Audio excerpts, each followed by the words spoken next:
سر یہ کہا جاتا ہے کہ سنت کی اہمیت زیادہ ہے حدیث سے، یہ عام طور پہ سنتے ہیں. اگر یہ بات ٹھیک ہے تو اس کا یہ مطلب ہوگا کہ جو نبی صلی اللہ علیہ وآلہ وسلم نے کہا، سوری جو کیا، اس کی زیادہ اہمیت ہے، اور جو کہا اس کے مقابلے میں کم اہمیت ہے.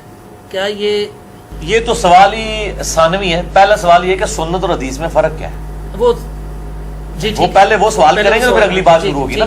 وہ ہے اس میں آپ کا؟ جی ہے. اچھا دیکھیں نا، کرامت ہوگی میری. تو وہ اس لیے ہوئی کہ مجھے رات کو بھی فون آیا تھا ایک بندے کا کہ جی سنت اور حدیث میں کوئی فرق ہے. جی فرق ہے. میرا ایک کلپ بھی اس کے اوپر چڑھا ہوا ہے، اور مسئلہ نمبر 115 حفاظت قرآن کا معجزہ اور سنی شیعہ کا اختلاف.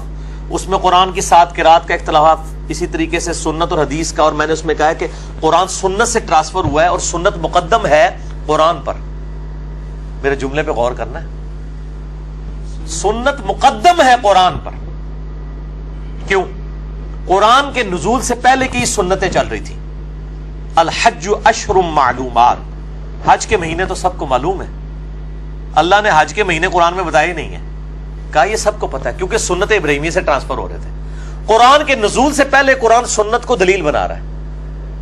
الحج اشہر معلومات، حج کے مہینے سب کو معلوم ہے. حج کے مہینے کون تھے؟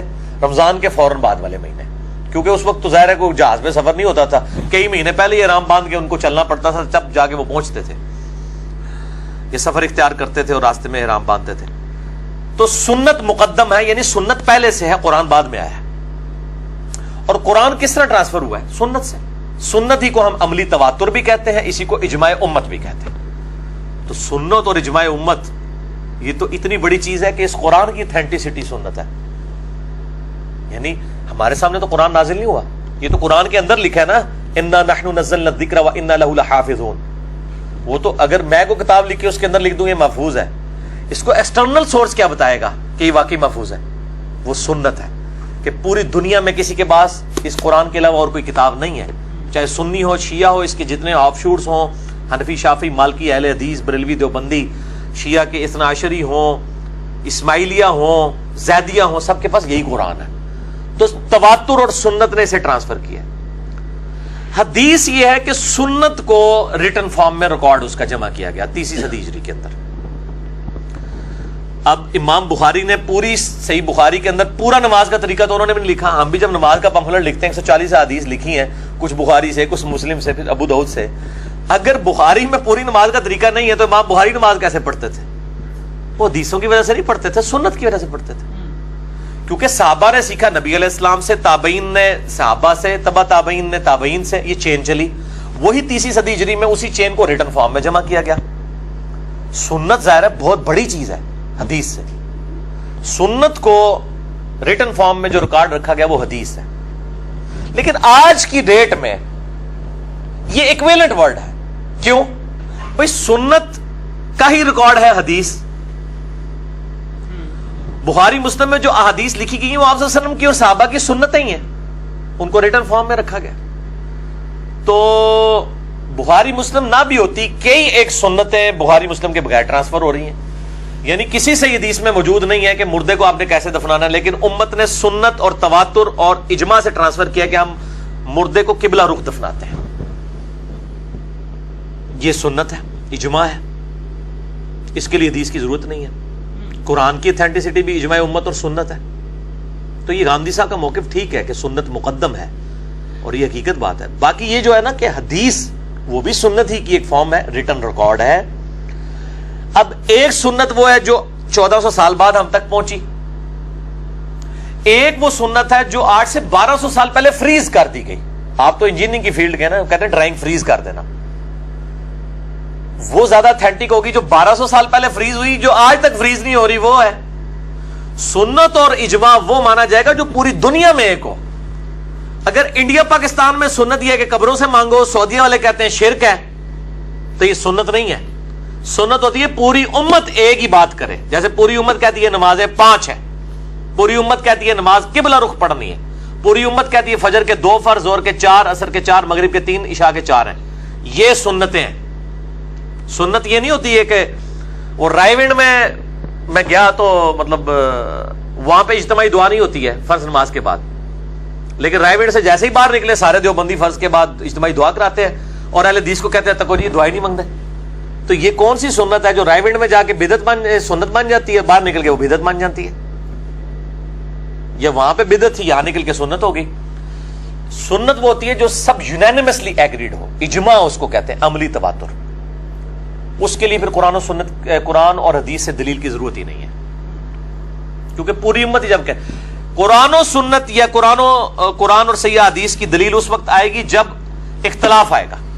ہمیں کہتے ہیں جی بتائیں جی 17 رکھتے ہیں بخاری مسلم سے ثابت کریں, میں نے کی ہیں, ہو جاتی ہیں, لیکن میں کہتا ہوں نہیں کروں گا جب تک کوئی مسلمان کسی کا عقیدہ ہوگا یہ 17 نہیں 18 ہیں. جب اجماع ہے, اختلاف ہی کوئی نہیں ہے, خواہ پانی میں دھاڑی مار رہے ہو, ضرورت ہی نہیں ہے ایک چیز کی, ایک اختلاف ہے ہی نہیں ہے. آپ کہیں جی یہ ثابت کریں کہ قبلہ رخ منہ کر کے نماز پڑھنی چاہیے. بھائی سورہ بقرہ میں 2 رکوع ہیں, لیکن میں نہیں کہتا, میں اس کے بغیر ہی کہتا ہوں بتاؤ کس کا عقیدہ ہے کہ قبلہ رخ نماز نہیں ہونی چاہیے. جب اختلاف آئے گا پھر دلیل ہوگی. ایک بندہ کہتا ہے جی سبز پگڑی سنت ہے, ہم کہتے ہیں جائز ہے. سنت جو ہے وہ بلیک اور وائٹ ہے, سبز بھی جائز ہے, نیلی باندھیں, سرخ باندھیں, جو مرضی باندھیں, کوئی مسئلہ نہیں ہے. لیکن جب آپ سنت کہہ کے کریں گے بات تو ہم کہیں گے بھائی دلیل لے کے آؤ.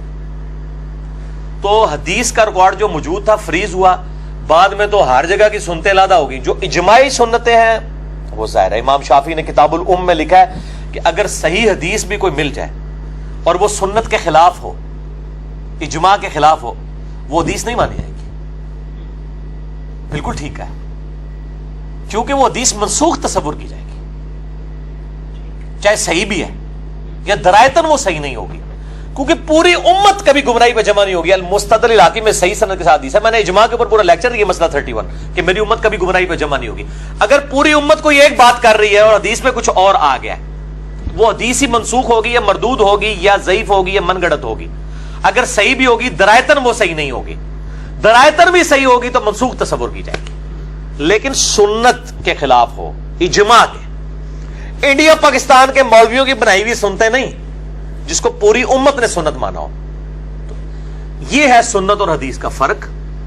اب آپ وہ سوال جب کریں گے نا دوبارہ تو پھر میں آپ کو بتاؤں گا جو آپ نے سوال کیا وہ آپ حدیث تقریری, حدیث قولی اور حدیث فعلی کے اعتبار سے بات کر رہے تھے. جو آپ نے سوال کیا حدیث تقریری یا سنت تقریری, یہ ہے کہ سب سے پہلے تو آپ لیں قولی کہ آپ صلی اللہ علیہ وآلہ وسلم نے کوئی حکم فرمایا, حدیث قولی یا سنت قولی ہوگی. دوسری چیز ہے آپ صلی اللہ علیہ وسلم نے کچھ کر کے دکھایا, یہ حدیث فعلی ہوگی, یہ سنت فعلی ہوگی, طریقہ ہو گیا. اور تیسرا ہے حدیث تقریری کہ آپ کے سامنے کوئی کام ہوا ہے, آپ نے اس کو غلط نہیں کہا, کیونکہ نبی پہ واجب ہوتا ہے اس کو غلط کہنا, ورنہ وہ شریعت بن جاتی ہے. جیسا ابو داؤد میں حدیث ہے کہ ایک عورت گٹھلیوں میں کچھ پڑھ رہی تھی, تو آپ صلی اللہ علیہ وآلہ وسلم نے مطلب اس کو اس طریقے سے منع نہیں فرمایا میں اس سے آسان عمل تمہیں بتاتا ہوں. یہ گٹھلیوں میں پڑھنے کا جواز ہے, اجتماعی ذکر کا نہیں, انڈیویجول تسبیح کو پڑھے, میرا اس پہ بھی کلپ چڑھا ہوا ہے, جائز ہے. اسی طرح جامعہ ترمذی میں, ابو داؤد میں ہے لیکن صحیح سند صحیح ابن خزیمہ اور ابن حبان میں ہے کہ آپ صلی اللہ علیہ وسلم فجر کی نماز پڑھ کے نکلے تو ایک بندہ 2 رکعتیں پڑھ رہا تھا, آپ کھڑے ہو گئے اور آپ فرمایا یہ کیا پڑھ رہا ہے؟ کل کو کوئی شخص 4 رکعتیں فجر کی پڑھنا شروع کرے. اس نے کہا یا رسول اللہ میری جو پہلے والی 2 رکعتیں رہ گئی تھی میں وہ پڑھ رہا ہوں. فوراً بات یہ کہتا ہے نہیں وہ سورج نکلے کا انتظار کرے, اونی دیر کے نہیں انتظار کرنا ہے, اگر وہ بھی ہے وہ بھی ٹھیک ہے, اگر کوئی کر سکتا ہے فوراً بعد بھی پڑھ سکتے ہیں. امام شافعی, امام مالک, احمد بن حنبل تینوں قائل ہیں اس مسئلے میں.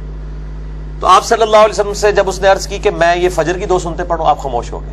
اسے کہیں گے حدیث تقریری کہ آپ کے سامنے کام ہوا, آپ نے منع نہیں کیا, تو وہ انڈورس ہو گیا پروفٹ کی طرف سے. حدیث قولی آپ کا فرمانا, حدیث فعلی آپ کا کر کے دکھانا, حدیث تقریری آپ کے سامنے ہونا, اور آپ خاموشی اختیار کر لیں. اب جو قولی اور فعلی کا جو تضاد ہے کہ آپ صلی اللہ علیہ وسلم نے کوئی کام کیا, وہ کہتے ہیں جی جو آپ فرمائیں گے نا وہ بہتر ہوگا, جو آپ کریں گے وہ کم بہتر ہوگا. یہ اکثر لوگ کہہ رہے ہوتے ہیں نا, تو کسی حد تک یہ بات درست ہوتی ہے کہ بعض اوقات آپ صلی اللہ علیہ وآلہ وسلم کوئی کام کر رہے ہیں, وہ ہو سکتا ہے وہ آپ کے لیے خاص ہو, وہ امت کو تعلیم نہ کیا جائے. مثلا ایک وقت میں 11 شادیاں آپ کی, یہ حدیث فعلی تو ہے نا, تو کیا یہ آپ امت کو تعلیم کریں گے؟ نہیں. آپ کہیں گے نبی علیہ السلام کے لیے مخصوص ہے. وہ اس کانٹیکسٹ میں لوگ بات کر رہے ہوتے ہیں کہ آپ کے فرمان کو ترجیح ہوتی ہے آپ کے عمل کے اوپر, کیونکہ بسا اوقات آپ صلی اللہ علیہ وآلہ وسلم کوئی عمل ایسا کر رہے ہوتے ہیں جو آپ کے لیے خاص ہوتا ہے, جیسے وصال کے روزے رکھنا, بغیر افطار کیے اور سحری کیے روزے مسلسل رکھنا. یہ سنت تو ہے, حدیث فعلی تو ہے, لیکن یہ حدیث قولی نہیں ہے, بلکہ حدیث قولی اس کے الٹ ہے. ایکم مثلی, تم میں سے کون میری مثل ہے, بخاری مسلم میں, نہ رکھو. تو اب بات سمجھ آئیے آپ کو, اس کانٹیکسٹ میں یہ بات کی جائے. تو پھر اس کا مطلب سر یہ ہے کہ جو حج تمتع کرتے ہیں لوگ, وہ پھر زیادہ بہتر ہوگا بنسبت حج قران کے, کیونکہ آپ نے کہا کہ جو کہا وہ اس کی جی بالکل بہتر ہے. میرا جو حج والے لیکچر ہیں 54 A B C D, اس میں تو آپ صلی اللہ علیہ وسلم ناراض ہوئے ان لوگوں سے جنہوں نے حج جو ہے وہ احرام نہیں اتارا تھا اور وہ قربانی کا جانور ساتھ لائے ہوئے تھے. آپ فرمایا اگر مجھے پہلے پتا ہوتا, یعنی میں بھی جانور نہ لایا ہوتا, میں حج تمتع کرتا. تو حج تمتع یقیناً افضل ہے. یہ میری بات کی تائید ہو گئی کہ حج تمتع پہ آپ نے امت کو ایمفسائز کیا. خود قران کیا وہ مجبوری کی وجہ سے کیا, لیکن حج تمتع کو آپ نے افضل قرار دیا ہے. اور صحابہ نے پوچھا یہ حج تمتع آپ کے ساتھ خاص ہے؟ آپ نے فرمایا قیامت تک کے لیے حج اور عمرہ داخل ہو گئے, کیونکہ مشرکین عرب کی یہ جاہلیت کی رسم تھی کہ وہ سفر کے حج کے سفر میں عمرہ کرنے کو عیب سمجھتے تھے. آپ نے اس رسم کو توڑا کہ اس سفر میں دونوں فیسلٹیز ویل کرو پہلے, اور پھر فائدہ بھی ہے نا کہ آپ کو احرام کی پابندیوں سے نہیں گزرنا پڑتا. میں نے بھی حج تمتع کیا ہے 2007 کے اندر, جو 18 دسمبر منگل والے دن حج ہوا تھا. 2007 میں 2 حج آئے تھے, ایک جنوری میں آیا تھا, ایک دسمبر میں. میں نے دسمبر والا کیا تھا. تو ہم نے حج تمتع ہی کیا تھا, بلکہ پوری دنیا میں زیادہ لوگ حج تمتع ہی کرتے ہیں, 90% سے زیادہ لوگ. تو وہ اس میں آپ کو عمرے کا ثواب بھی مل جاتا ہے, اور اس کے لیے پھر قربانی بھی کرنی ہوگی. حج افراد کے لیے قربانی نہیں ہوتی, حج قران کے لیے بھی قربانی ہے, لیکن وہ حج قران وہ ہے جو 7 قربانی کا جانور لے کے آتا ہے. تو یقیناً حج قران جو ہے وہ افضل نہیں ہے, اگرچہ حضور نے خود کیا ہے, لیکن وہ آپ نے اس کو کلیریفائی بھی کر دیا کہ میری یہ مجبوری تھی, تعلیم آپ نے وہ فرمایا.